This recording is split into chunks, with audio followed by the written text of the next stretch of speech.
Hello, I'm Lori Pine, the Joy CEO, and I'm so happy to be here with you today. We are going to talk about trust.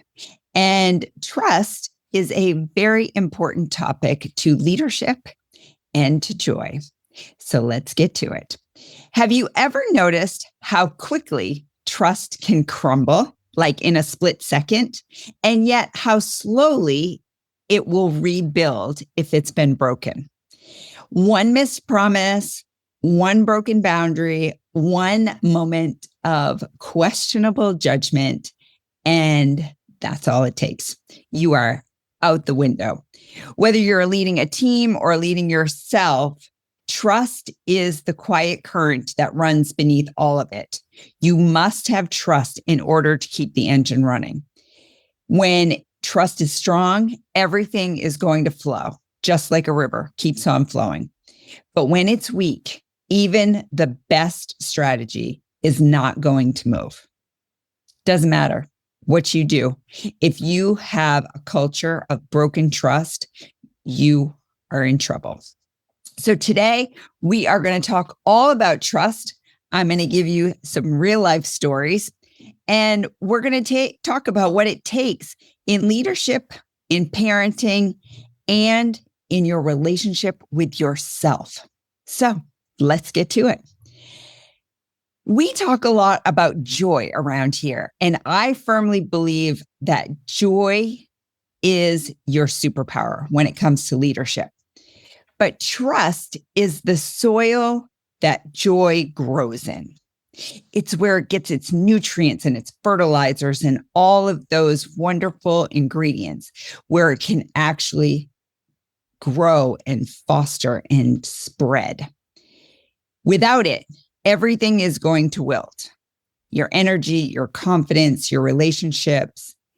So today, I want to unpack how trust will show up on 3 critical levels: trust with others, trust with ourselves, and trust with the people we love most. And this is a really important episode because I feel like we are literally living in a trust crisis. We're not sure what to believe. We're not sure who to believe. We're not sure what's happening, what's the truth. And so when we build trust intentionally, it becomes the foundation for everything else we want in our life. And if you remember the hula hoop, you are in the hula hoop and you can actually work on trust for yourself and those that will be impacted by your ripple effect.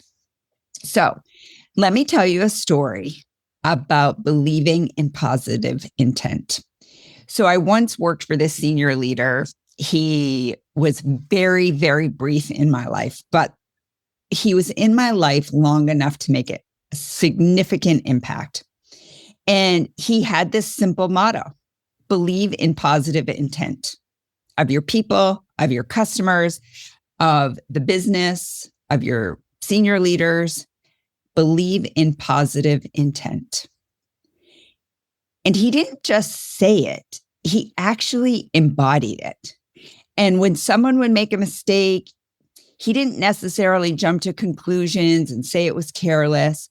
He let people be human.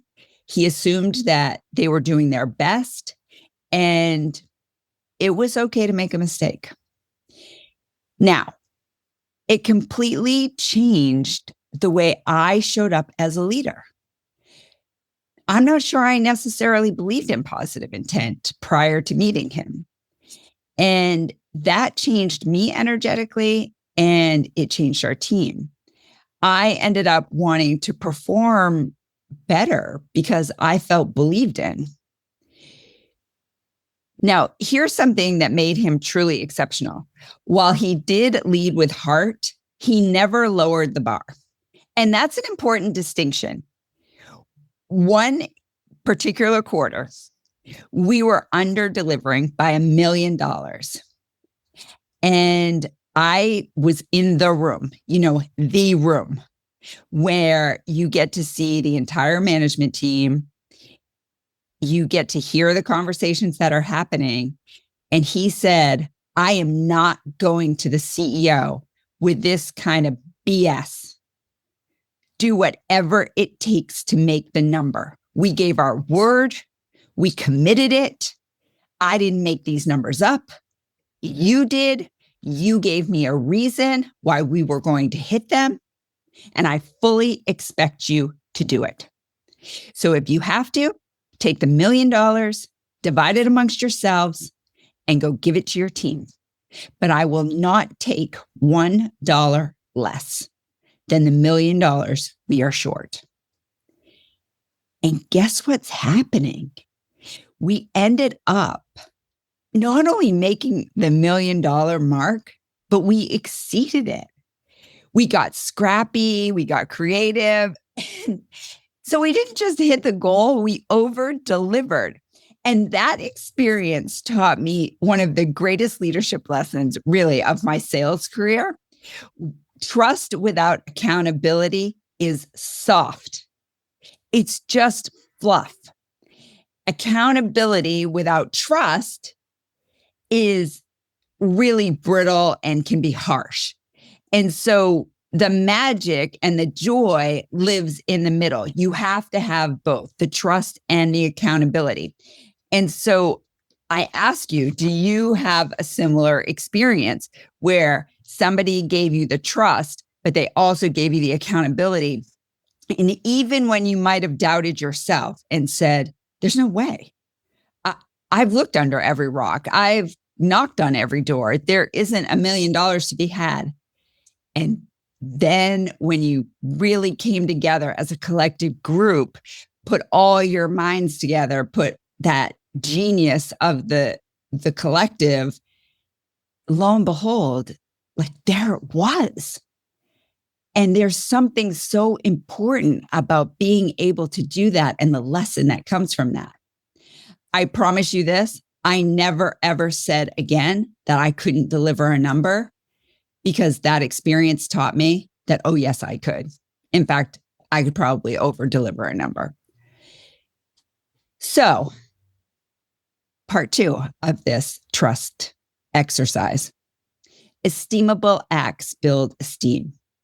And this is a phrase that I often say. It is readily available. If you are in my close personal circle, you have heard me say this. I say this to my kids. I say this to my coaching clients. In fact, I have one coaching client, Maria, if you're listening, she will repeat this and she will say, okay, Lori, I know. Esteemable acts build esteem. So we don't necessarily talk ourselves into confidence. We build it by doing the things that make us proud of ourselves and of who we are. It's how we strengthen self-trust. When we gossip, when we break promises, when we say something we regret, we chip away at our own esteem. And you know that feeling. You know that nagging feeling inside of you that just wishes you could like crawl under the carpet. And it becomes this quiet tension that drains you. It takes away how tall you stand.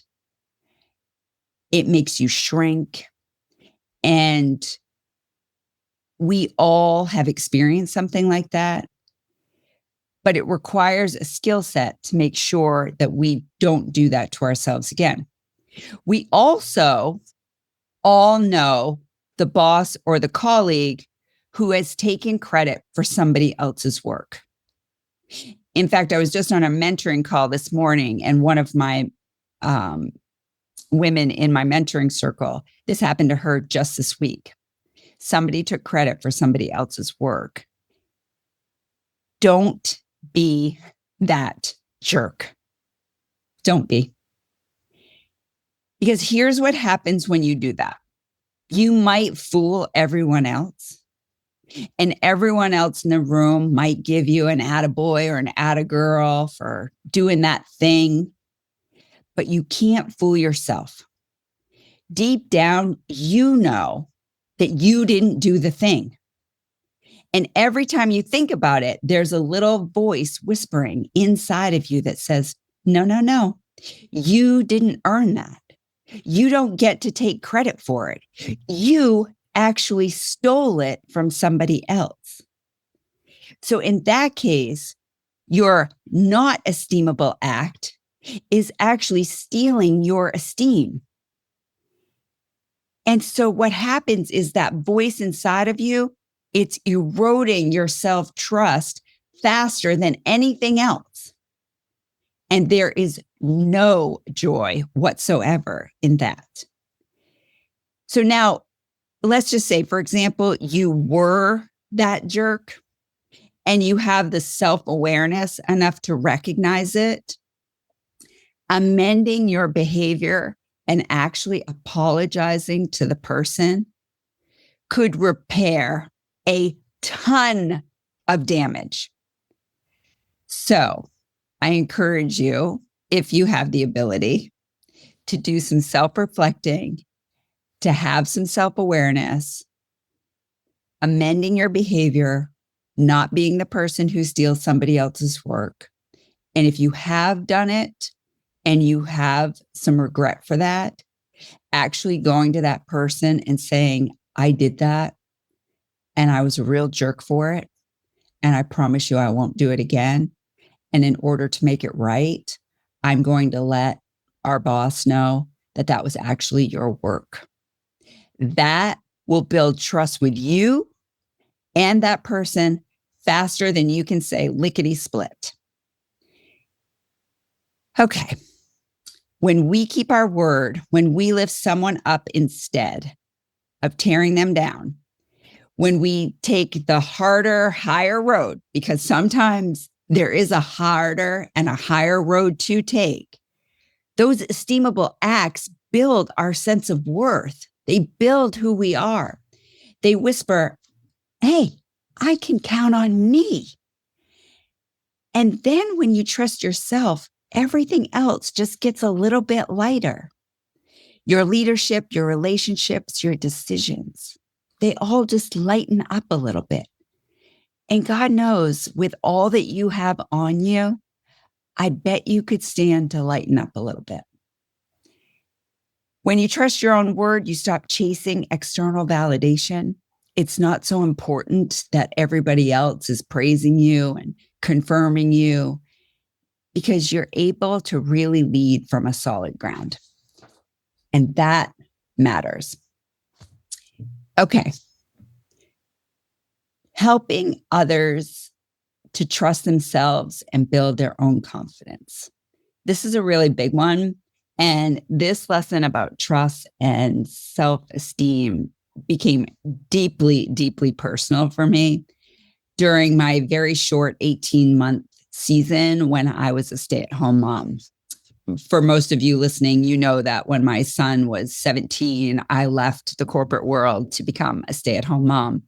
And that age, for any of you in that season when you have a 17-year-old, that's an age when confidence wavers, their independence is really stretching its wings, and they're ready to fly, but they still live at home and they still have rules.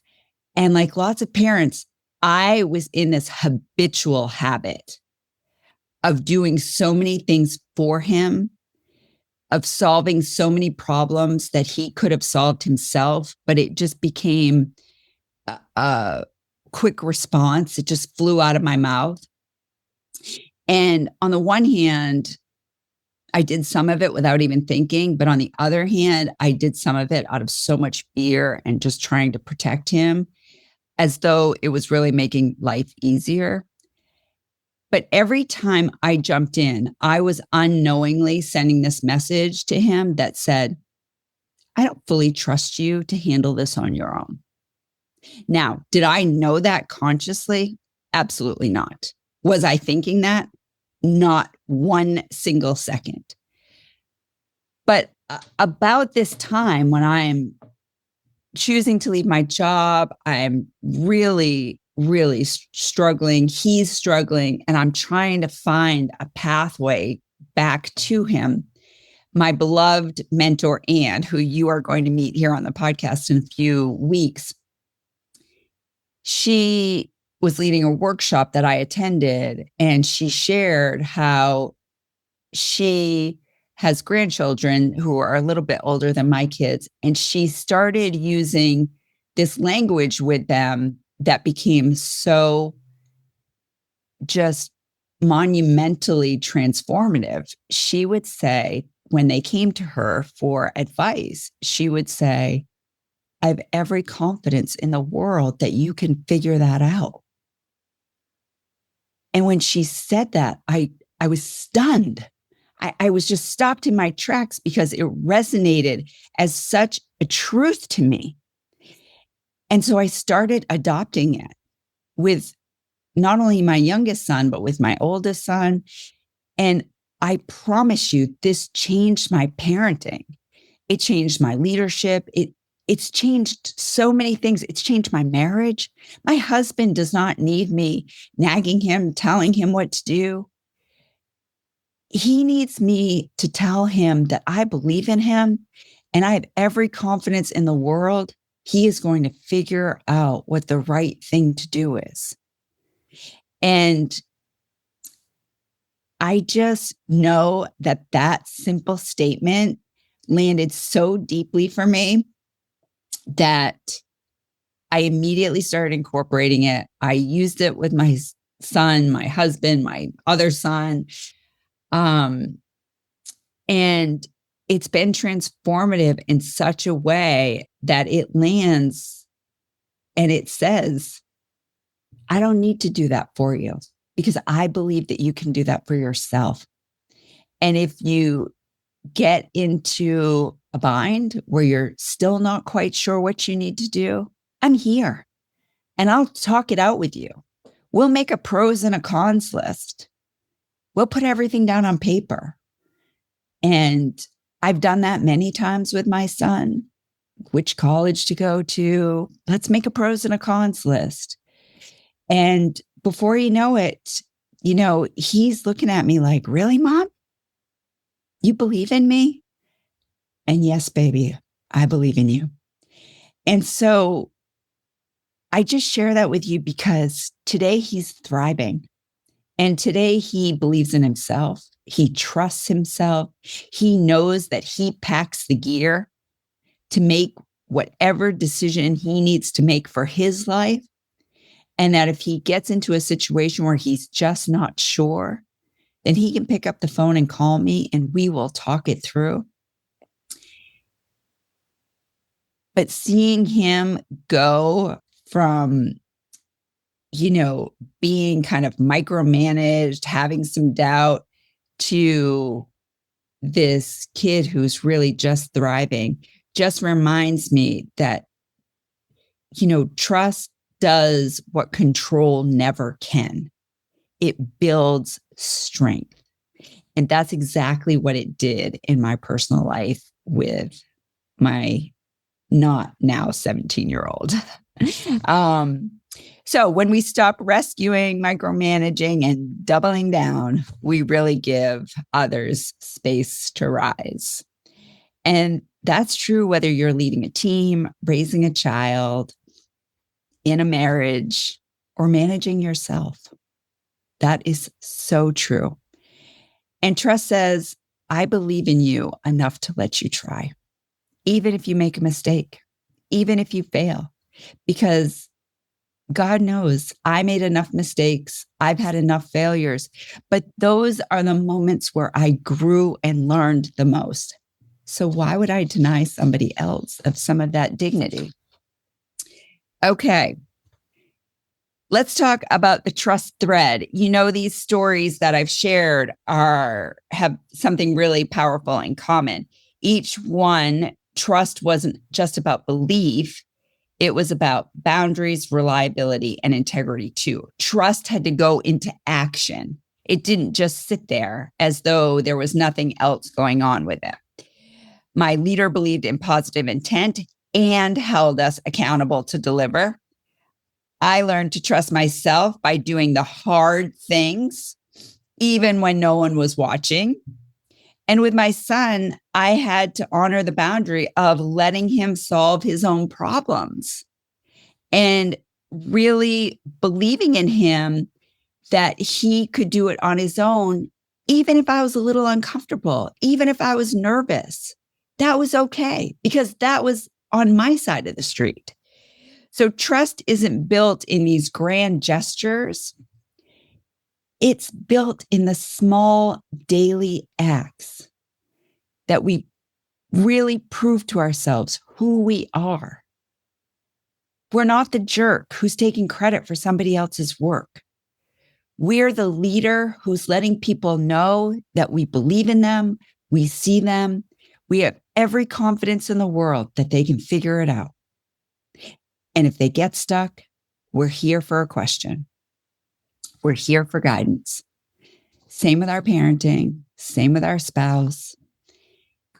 And when we show up with this generous spirit, when we're reliable, when we lead without judgment, when we believe the best in people, well, that's when trust just takes root. And when trust takes root, joy springs from it. And that's the leader we really want to be. So here are your joy instructions for the week. 1, identify one area where trust has slipped, maybe with yourself, maybe with someone else. 2, choose one esteemable act and start to rebuild it. What might that be for yourself?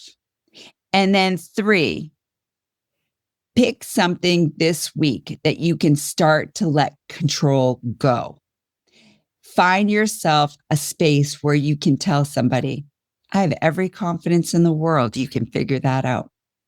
And let them go figure it out without you micromanaging it, without you giving your 2 cents, without you controlling them in a way that diminishes their own ability to trust themselves.